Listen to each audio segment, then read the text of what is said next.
আসসালামু আলাইকুম, কেমন আছেন সবাই? আশা করি সবাই ভালো আছেন। ইলেকট্রিক আইডিয়াবিডির পক্ষ থেকে সবাইকে আন্তরিক শুভেচ্ছা অভিনন্দন। আজকের যে ভিডিওটি, সেই ভিডিওটি হচ্ছে 12 ভোল্টের ট্রান্সফরমার দিয়ে কিভাবে একটি ব্যাটারি চার্জার তৈরি করা যায়। তো আমাদের যে 2 এম্পিয়ার 5 এম্পিয়ার যে ব্যাটারিগুলো থাকে 12 ভোল্ট, তো সেই রকম যে ব্যাটারিগুলো আমরা চার্জিং করার জন্য তো আমাদের অবশ্যই কিন্তু চার্জার প্রয়োজন। এইরকম যে কোনো ব্যাটারি হতে পারে। তো 12 ভোল্টের একটি ট্রান্সফরমার দিয়ে আমরা একটি 12 ভোল্টের চার্জার তৈরি করব।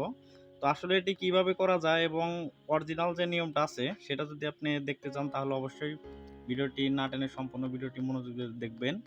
এবং চ্যানেলটি যদি আপনি এখনো সাবস্ক্রাইব না করে থাকেন তাহলে অবশ্যই চ্যানেলটি সাবস্ক্রাইব করবেন। আর যারা অলরেডি সাবস্ক্রাইব করেছেন তাদেরকে অসংখ্য ধন্যবাদ।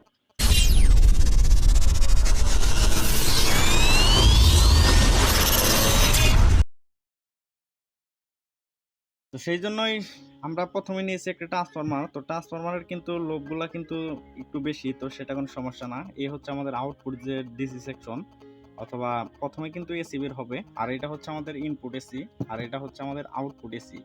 তো প্রত্যেকটা ট্রান্সফরমারে কিন্তু প্রথম অবস্থায় কিন্তু এসি সেকশনই থাকে আউটপুট, তো সেই কারণে কিন্তু কোনো সমস্যা না। তো এই এসি সেকশনটা কিভাবে ডিসি করতে হবে সেটাও কিন্তু দেখতে হবে। তো প্রথমে আগে এখানকার যে ভোল্টেজ কত আছে সেটাও কিন্তু দেখতে হবে, যে এখানে আমাদের যে আউটপুট ভোল্টেজ কত বের হয়। তো সেই জন্য আগে আউটপুট ভোল্টেজ চেক করব এখানে। তো এটা সরাসরি এসি কোডে লাগাবো 220 ভোল্ট। তো এসি কোডে লাগানোর পর এখানে কিন্তু অবশ্যই ভোল্টেজ আউটপুট হবে।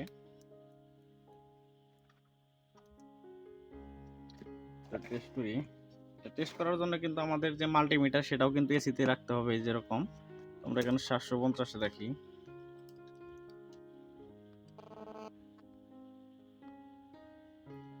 আউটপুট কিন্তু এসি ভোল্টেজ 12, তো সেই ক্ষেত্রে কোনো সমস্যা না।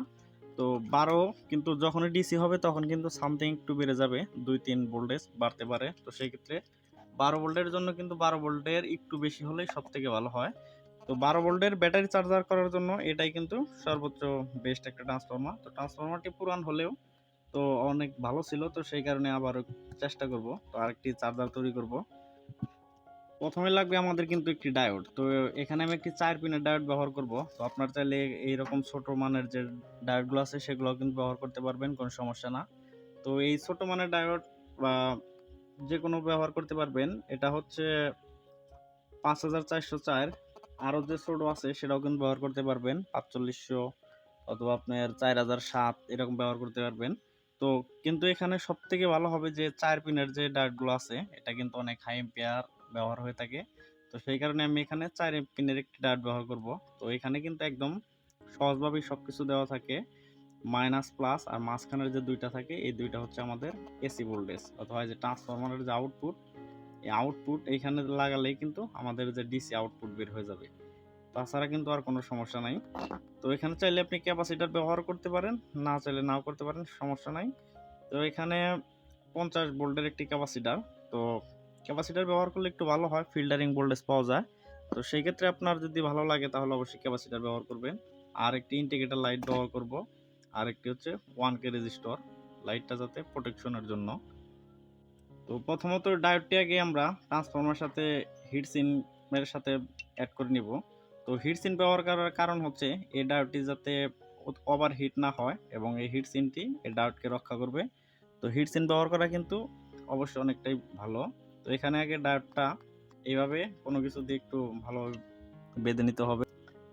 ডায়োডটি কিন্তু ট্রান্সফরমারের সাথে ভালোভাবেই আটকে নেওয়া হয়েছে। তো এখন যে কানেকশনটি করতে হবে, ট্রান্সফরমারের যে এসি সেকশনের দুইটি কেবল আছে, অথবা আউটপুট এসি, আর এই এসি দুইটা আমাদের যে ডায়োডের যে এসি আছে এখানে কিন্তু এসি চিহ্ন দেওয়া আছে। তো ডায়োডটা একটু পুরাতন হওয়ার কারণে একটু কম বোঝা যাচ্ছে। তো এখানে এই যে মাঝখানে দুইটা হচ্ছে এসি, আর এইটা হচ্ছে মাইনাস, আর এই পাশেরটা হচ্ছে প্লাস। তো ওখানে এটা কিন্তু লাগালে কিন্তু হয়ে যাবে। তো সেই জন্য মাঝখানের যে এসি সেকশন একটা লাগাবো। তো মাঝখানের দুইটা টার্মিনাল সংযোগ হওয়ার পর তারপরে কিন্তু বাকি থাকে আমাদের আউটপুট যে ডিসি ভোল্টেজ। তো সেই ডিসি ভোল্টেজ কিন্তু লাগা নিব। সেই কারণে আমরা এখানে দুইটি কেবল ব্যবহার করব। তো মোটামুটি সাইজের 73। আউটপুট প্লাস মাইনাস লাগানোর হয়ে গেলে তারপর কিন্তু আমাদের মোটামুটি কাজ শেষ। তো এখন আমাদের যা করতে হবে এটা হচ্ছে আমরা এখানে একটি ইন্ডিকেটর সিগন্যাল ব্যবহার করব যাতে করে বোঝা যায় যে লাইটটি অন হয়েছে কিনা। তো সেই কারণে এখানে একটি ইন্ডিকেটর বাল্ব নিলে মাইনাসের সাথে মাইনাস এবং প্লাসটি আমাদের যে ট্রান্সফরমারের যে এসি সেকশন আছে তো সেইখানের সাথে দিয়ে দিলে কিন্তু হবে, যে কোনো এক পাশে লাগালে কিন্তু হয়ে যাবে। তো এখানে ইন্ডিকেটর লাইটও কিন্তু লাগানো হয়ে গেছে। তো এখন কিন্তু আমাদের কাজটি শেষ। তো লাইনে দেওয়ার পরে এটা এখন ভোল্টেজ চেক করব যে এখানে কত ভোল্টেজ আউটপুট হয়।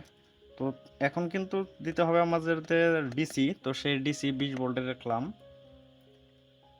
তো আউটপুট ভোল্টেজ হচ্ছে 12.96। কিন্তু ভালোভাবেই কিন্তু 12 ভোল্টের যে ব্যাটারিগুলো আছে তো সেগুলো কিন্তু চার্জ হবে। তো এই ব্যাটারিটাই চার্জ করব এবং মোটরসাইকেলের যে পুরাতন ব্যাটারিগুলো আছে সেগুলো চার্জ করব। তো ভিডিওটি ভালো লাগলে অবশ্যই লাইক, শেয়ার ও কমেন্ট করবেন এবং ভিডিওটি নিয়ে যদি কোনো প্রকার কোনো মন্তব্য থাকে তাহলে অবশ্যই জানাবেন। এবং 3 পিনের যে ট্রান্সফরমার আছে এবং 3 পিনের যে ট্রান্সফরমার আছে সেই ট্রান্সফরমারের কানেকশন কিন্তু একটু অন্যরকম, সেটা যদি শিখতে চান তাহলে অবশ্যই কমেন্ট করে জানাবেন। ভালো থাকবেন, সুস্থ থাকবেন। আসসালামু আলাইকুম।